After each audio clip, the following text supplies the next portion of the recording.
नमस्कार साथियों, एक बार फिर से आप सभी का बहुत-बहुत स्वागत है अपने यूट्यूब चैनल जॉब डॉट में। आज हम आपको बताने वाले हैं कौन-कौन से राज्य के सरकारी कर्मचारियों को दीपावली बोनस दिया जाएगा। साथ ही अनलॉक 6.0 में किस तरह से किन-किन को क्या-क्या छूट दी गई है। साथ ही गुर्जर समाज के आरक्षण से संबंधित यहाँ पर 14 पॉइंट दिए गए हैं, जिसके कारण से सहमति जताई जा सकती है। उसके बाद में हम आपको बताएँगे पीएम किसान योजना की 7वीं किस्त आपको कब तक मिल सकती है। आपको नवंबर 2020 की जुड़ी हुई सारी जानकारी इसी वीडियो में बताई जाएगी। तो साथियों, दीपावली का त्यौहार नज़दीक है। ऐसे में हर कोई सरकारी कर्मचारी हो या फिर प्राइवेट कर्मचारी हो, देश भर में ये जानना चाहता है कि उनको दीपावली पर कितना बोनस मिलेगा और ये कब तक खाते में आएगा।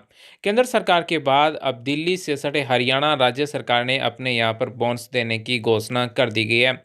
आपको बता दें कि पहले ये घोषणा केंद्र सरकार ने की, उसके बाद में यहाँ पर यूपी सरकार ने की, उसके बाद मध्य प्रदेश सरकार ने भी की और अब हरियाणा सरकार ने भी बोनस देने की घोषणा कर दी गई है। हरियाणा में मनोहर लाल खट्टर सरकार ने यह फैसला लिया है कि वो ग्रुप सी और ग्रुप डी कर्मचारियों के खाते में एडवांस बोनस के तौर पर ग्रुप सी और ग्रुप डी के कर्मचारियों के खाते में रकम सीधी ट्रांसफर करेगी। सरकार के फैसले के अनुसार ग्रुप सी के कर्मचारियों के खाते में 18,000 रुपये और ग्रुप डी के कर्मचारियों के खाते में 12,000 रुपये ट्रांसफर किए जाएंगे।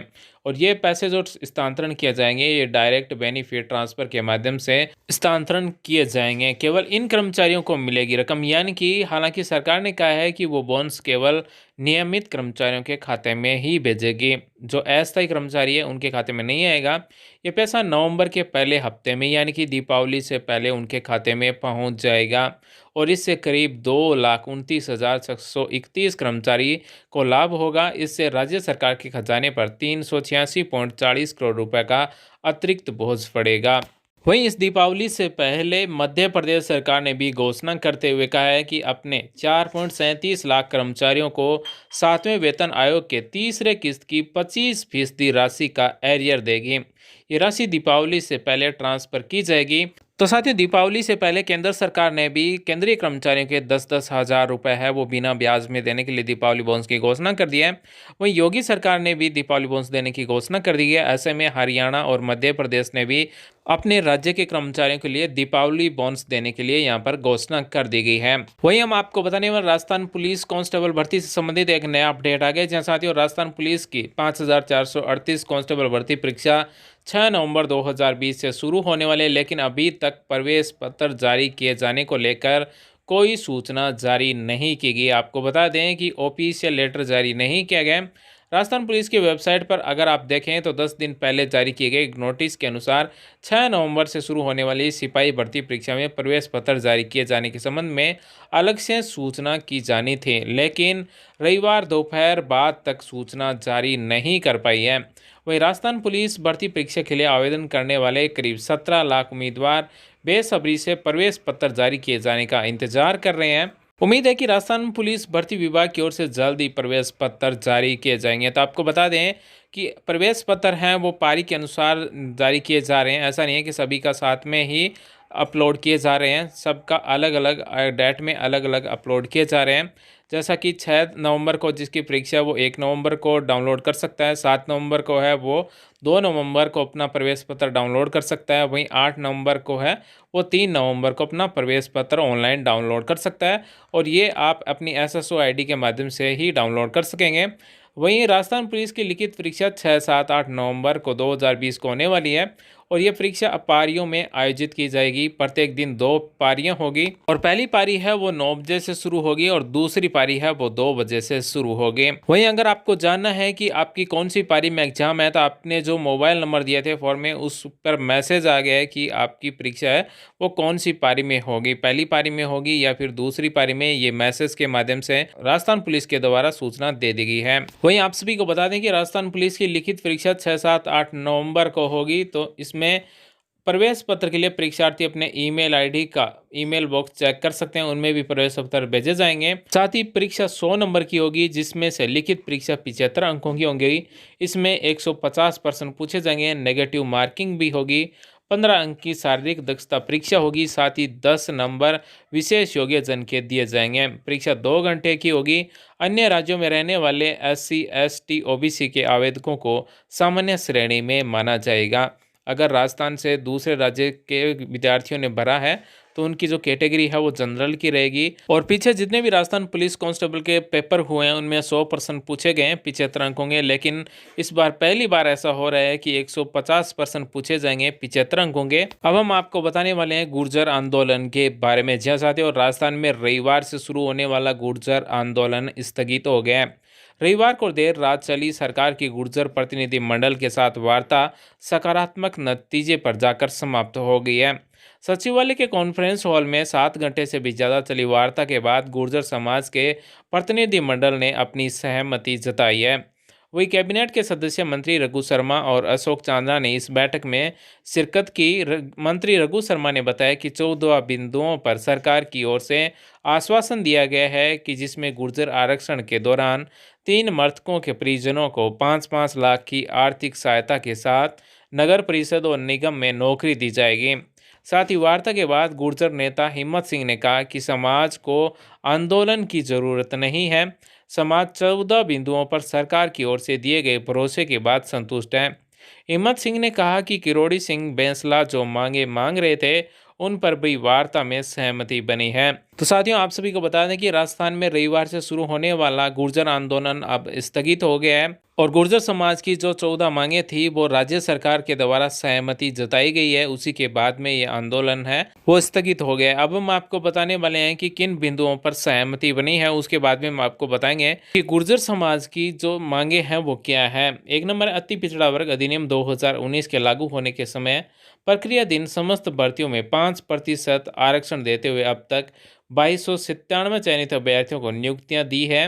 शेष भर्तियों में 5% अति पिछड़ा वर्ग के अभ्यर्थियों को नियुक्ति दी जाएगी। वहीं 2 नंबर मांग है गुर्जर आरक्षण के दौरान 3 मृतकों के परिजनों को 5-5 लाख आर्थिक सहायता के साथ साथ एक एक परिवार के सदस्य को नगर परिषद या फिर नगर निगम में नौकरी दी जाएगी। वहीं 3 नंबर है देवनारायण योजना के तहत निर्माणाधीन 5 आवासीय विद्यालयों और 5 अन्य आवासीय विद्यालयों की मॉनिटरिंग के लिए अधिकारियों की समिति गठित की जाएगी। वहीं 4 नंबर है 5 आवासीय विद्यालयों में से पीपरा आवासीय विद्यालय की टेंडर प्रक्रिया तुरंत शुरू की जाएगी। मॉनिटरिंग के लिए गठित समिति नियमित रूप से कार्य का निरीक्षण करते हुए पारदर्शितापूर्ण कार्य सुनिश्चित करेगी और 3 महीने में प्रगति रिपोर्ट भी देगी। वहीं राज्य में रविवार से प्रस्तावित आंदोलन के मद्देनजर अशोक गहलोत सरकार ने 8 जिलों में 3 माह के लिए राष्ट्रीय सुरक्षा कानून यानी कि रासू का लगा दिया है। वहीं गृह विभाग ने इस बाबत शनिवार को अधिसूचना जारी कर दी है।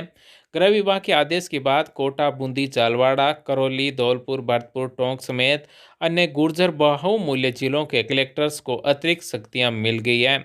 इसके साथ ही भरतपुर, करौली, सवाईमाधोपुर व दौसा के साथ जयपुर जिले की 3 तहसीलों में इंटरनेट सेवाएं बंद कर दी गई हैं। इसी के साथ आगे हम बात करें तो गुर्जर समाज के द्वारा प्रस्तावित आंदोलन के मद्देनजर और क्या नई घोषणाएं की गई है और क्या नए नियम लागू होने वाले हैं। वहीं गुर्जर समाज के आंदोलन को देखते हुए पिलुकापुरा में महापंचायत और आंदोलन की शुरुआत करने के ऐलान को देखते हुए सरकार ने भरतपुर जिले में धारा 144 लागू कर दी है। इसके तहत 5 या इससे अधिक लोग एक साथ एकत्रित नहीं हो सकेंगे। गुर्जर बहुल जिलों में अतिरिक्त पुलिस बल तैनात करने के साथ ही राष्ट्रीय राजमार्गों पर सुरक्षा बढ़ाई गई है। वरिष्ठ प्रशासनिक एवं पुलिस अधिकारियों को जयपुर से गुर्जर बहुल जिलों में भेजा गया है। प्रदेश के शिक्षा मंत्री रघु शर्मा व शिक्षा मंत्री गोविंद सिंह डोटासरा का कहना है कि राज्य सरकार ने आरक्षण दिया, संविधान की 9वीं अनुसूची में शामिल करने का काम केंद्र सरकार का है। इसके लिए राज्य सरकार ने 2 बार केंद्र को पत्र लिखा है। उन्होंने कहा कि वार्ता से ही किसी मसले का हल निकल सकता है। और साथियों, अब हम आपको बताने वाले हैं कि गुर्जर समाज की मांगे क्या है। जी साथियों, राजस्थान सरकार ने गुर्जरों के साथ ही रायका, रेबारी, गाड़िया, लुहार व बंजारा जातियों को अति पिछड़ा वर्ग में 5% आरक्षण दिया था, लेकिन विभिन्न कारणों से कई बार यह मामला कोर्ट में अटक गया। ऐसे में गुर्जर नेता चाहते हैं कि इसे संविधान की 9वीं अनुसूची में शामिल किया जाए। इसके साथ ही गुर्जर नेता बैकलॉग पूरा करने, देवनारायण बोर्ड के गठन व अब तक हुए आंदोलन में गुर्जरों के खिलाफ दर्ज हुए मुकदमे वापस लेने की मांग कर रहे हैं। और दोस्तों, अब हम बात करने वाले हैं अनलॉक 6.0 यानी कि नवंबर 2020 में किन किन को क्या क्या छूट दी गई है। अनलॉक 6 में 1 नवंबर से दिल्ली में बसें पूरी क्षमता के साथ चलेगी और पश्चिम रेलवे मुंबई में अतिरिक्त लोकल ट्रेनें चलाई जाएगी। दिल्ली से और इसके लिए अंतर्राज्यीय बस सेवाएं भी आज से खुलने की संभावना है। इसके अलावा गोवा अपने कैसीनो को खोलेगा। उत्तर प्रदेश में दूधवा टाइगर रिजर्व पर्यटकों के लिए खुलेगा। असम में काजीरंगा राष्ट्रीय उद्यान, हाथी सफारी, जम्मू कश्मीर में वैष्णो देवी मंदिर फिर से शुरू करेगा। अधिक तीर्थयात्रियों को अनुमति देगा। पूरी क्षमता से चलेगी दिल्ली की बसें। वो दिल्ली के परिवहन मंत्री कैलाश गहलोत ने शनिवार को कहा था कि यात्रियों को 1 नवंबर से डीटीसी बसों की सभी सीटों पर बैठने की अनुमति दी जाएगी। संशोधित आदेश के अनुसार यात्रियों को यात्रा के दौरान फेस मास्क अनिवार्य होगा। किसी भी यात्री को दिल्ली परिवहन निगम यानी कि डीटीसी और स्कीम की बसों में खड़े होने की अनुमति नहीं होगी। यात्रियों को शारीरिक दूरी बनाए रखने के लिए कहा गया है।